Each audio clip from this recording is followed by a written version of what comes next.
بسم اللہ الرحمن الرحیم۔ شروع اللہ کے نام سے جو رحمان و رحیم ہے۔ والشمس وضحاها،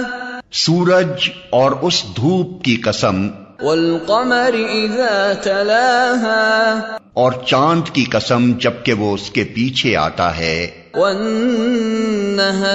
اذا جلاها، اور دن کی قسم جبکہ وہ سورج کو نمایاں کر دیتا ہے، واللیل اذا یغشاها، اور رات کی قسم جبکہ وہ سورج کو ڈھانک لیتی ہے، والسماء وما بناها، اور آسمان کی اور اس ذات کی قسم جس نے اسے قائم کیا، والارض وما طحاها، اور زمین کی اور اس ذات کی قسم جس نے اسے بچھایا، ونفس وما سواها، اور نفس انسانی کی اور اس ذات کی قسم جس نے اسے ہموار کیا، فألهمها فجورها وتقواها،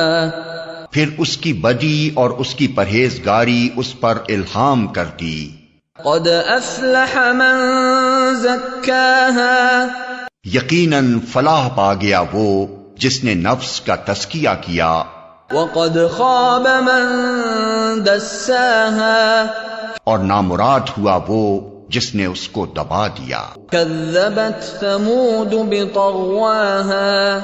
سمود نے اپنی سرکشی کی بنا پر جھٹلایا، اذ انبعث اشقاها، جب اس قوم کا سب سے زیادہ شقی آدمی بپھر کر اٹھا، فقال لهم رسول الله ناقة الله وسقياها، تو اللہ کے رسول نے ان لوگوں سے کہا کہ خبردار اللہ کی اونٹنی کو ہاتھ نہ لگانا اور اس کے پانی پینے میں مانے نہ ہونا۔ فكذبوه فعقروها فدمدم عليهم ربهم بذنبهم فسواها، مگر انہوں نے اس کی بات کو جھوٹا قرار دیا اور اونٹنی کو مار ڈالا۔ آخر کار ان کے گناہ کی پاداش میں ان کے رب نے ان پر ایسی آفت توڑی کہ ایک ساتھ سب کو پیوند خاک کر دیا، ولا يخاف عقباها، اور اسے اپنے اس فعل کے کسی برے نتیجے کا کوئی خوف نہیں ہے۔